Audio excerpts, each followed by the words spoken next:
But I've also seen the dark side, and I think this is just as recent. We've seen in England they're passing laws that things that you would have said online can be used against you for criminal charges. Is that even like that's the Black Mirror type of scenario that seems to be coming out from us just slowly letting our privacy erode? I've got to sort of nod and bump this one. The English, that's up to a site to moderate. And, the good sites are doing well, hopefully sites are doing a better job today so that we don't get these terrible, murders and crazy things that happen because of lies that are perpetrated online. So this is concerning for sure. The flip side of it is the English, and I wish they just stuck with this group of laws because they have new laws that where they can put social media executives in jail if the social media executives purposefully violate the laws around children's privacy and things like that, for the sake of the pound or the dollar. So, and that's a really good one. I've written, about this several times in the U.S. press. That we ought to take a look at those laws because instead of slapping a company on the wrist, like when Facebook, released the privacy, all the data on 220 million American adults in the Cambridge Analytica scandal, their fine was $5 billion. Now, don't think that's a lot. You want to think, oh my God, that's tiny. The value of the company went up more than $5 billion the same day that fine was levied. And the maximum that fine that could have been levied was somewhere in the neighborhood of several trillion dollars, according to what they had violated and the fines that they could have been levied against them. So imagine if there was also the threat of the executive going to jail for violating privacy laws, for doing the wrong thing for the sake of a dollar. Now that is where England has it right. Very concerned about the laws that allow them to put people in jail for posting hate. And I am very much for trust and safety, moderation. I said as much on Fox, during the January 6th, week after that. And they were asking me, well, what happened to Parler? How come they're not in the stores? And I said, you've got to have some moderation. You can't just have a site that spews hate and incites violence. Good people can't be there. Civil discourse, disagreement, that's the backbone of functioning democracies. But hate and inciting violence, we've got to watch that carefully. And in Restoring Our Sanity Online, I talk about a new model for moderation where users, juries of your peers, will also be involved so that if you don't like how you're being moderated by the company's trust and safety team, you could appeal it. And by the way, this is really borrowed. Twitter has something very similar, and I think it's one of their better features, not widely used, not widely talked about, and not perfectly implemented. But there are ways to reinvent social media so that we have civil discourse, so that nothing is boosted, so that kids are protected. There's a lot we can do in what I call restoration networking, which I believe is really Web4's mission, and not Web3. Web3 won't get us there. Mm. I I can see how when you compare, social media in the early days and how now it's just so much everywhere, this whole idea of moderation is seeming like the impossible task of where do you exactly put that line. But you're speaking about this new concept, this restorative networking, and I'd love for you to unpack on how does that apply and why is it important for us to pay attention to that? So, in the early days, and I was there in Web 1, there's a whole group of us who invented social networking in the 90s, and we called them community portals. We didn't call it social networking then, we called them community portals. And it was really, this is idealism.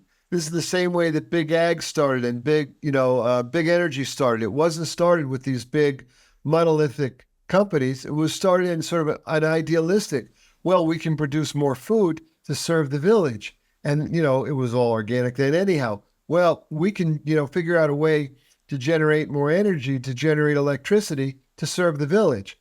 This is how it starts. These are good ideas. These are wholesome ideas. These are visionary ideas. And then the slippery slope of, some companies get bigger traction and bigger traction, and then they sort of block out, they muscle out the smaller companies, they buy them or they crush them, and all of a sudden you end up with this world of, huge, monopolies. And so, what happens now is how do we get back to, and this is what I call restoration networking. We're following the model because big ag and big energy, if you look at them, they both have movements. Movements are started by, not by, the Exxons of the world, the Exxon Mobil's or the large, corporations. They're started by entrepreneurs. This is why the free market is so important. And all of a sudden, organic farming starts to become a movement, and solar energy becomes a movement. And we have to watch these carefully because they're best served with the outsiders, spreading the wealth and spreading the good deeds and having a very altruistic, and purposeful capitalist focus on it. This is ethical capitalism, what I call conscious capitalism. A friend of mine invented, co-founder, Raj Sisodia, of conscious capitalism. And there are many great companies that practice conscious capitalism. Southwest Airlines, the Container Store, Whole Foods, so many. So what we've got to do is, bring it back. Bring it back where the users participate. The users are involved in profit sharing.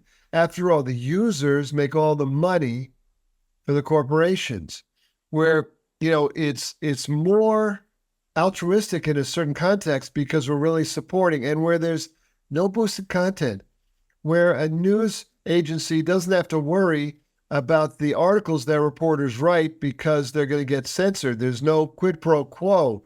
Facebook delivers news to almost 40% of their users, and if they have a few billion users, that's a huge piece of the world getting their news on Facebook. And if Facebook doesn't like your news outlet, then you're screwed because you make money based on circulation. And if Facebook is clamping down, even when their members are posting a link from your news site, but Facebook isn't letting that post go anywhere, you're in trouble. So there's a lot that we can do to restore.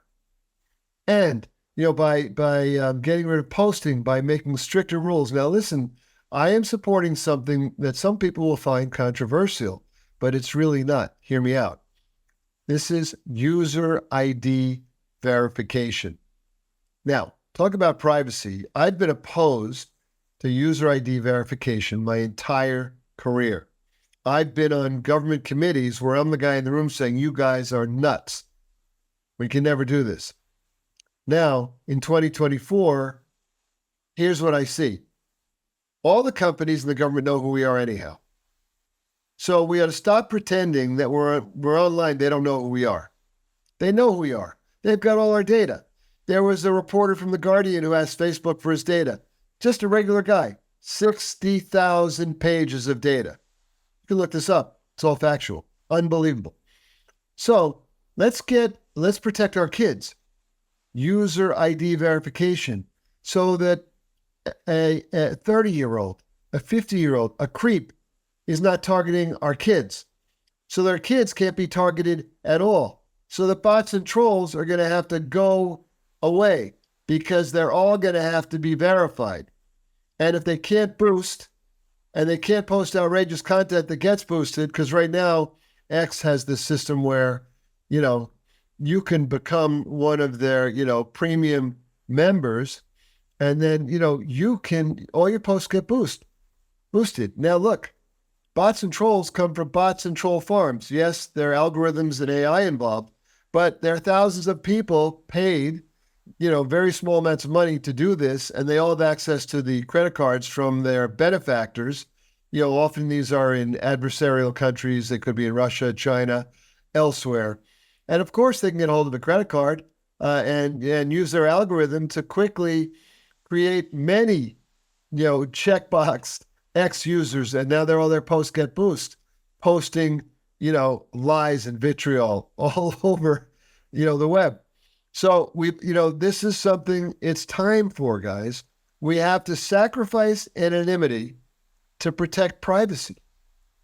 It's a very interesting phenomenon. I talk about this in my book. We've got to do it. Our kids are, being sold down the river. And if you're under the age of 30, you know exactly what I'm talking about. So it's not just getting hooked on social media, it's getting manipulated on social media. It's getting to a point where you can't use good critical thinking to figure out what's true and what's not. If you're a teenager, it's about body shaming. It's about bullying. It's about self-imaging. It's about, if you get on TikTok or Instagram and you're a brand new user or even an existing user and you're young, all of a sudden your newsfeed is full of disgusting stuff because they're trying to poison your mind and give you outrageous content to keep you stuck there. And I have friends who run this experiment with their kids, their 13-year-olds, and they're appalled. This really happens, everybody. We've got to stop it. Thank you so much for listening to the Selling with Love podcast. We have some previous episodes you can tune into right here. And if you prefer the short form content where you get to the point in under 10 minutes, we do have a ton of clips from our best episodes that are being shared on this channel as well. So pick which one supports you the most. And of course, thank you for liking, subscribing, and of course, selling with love.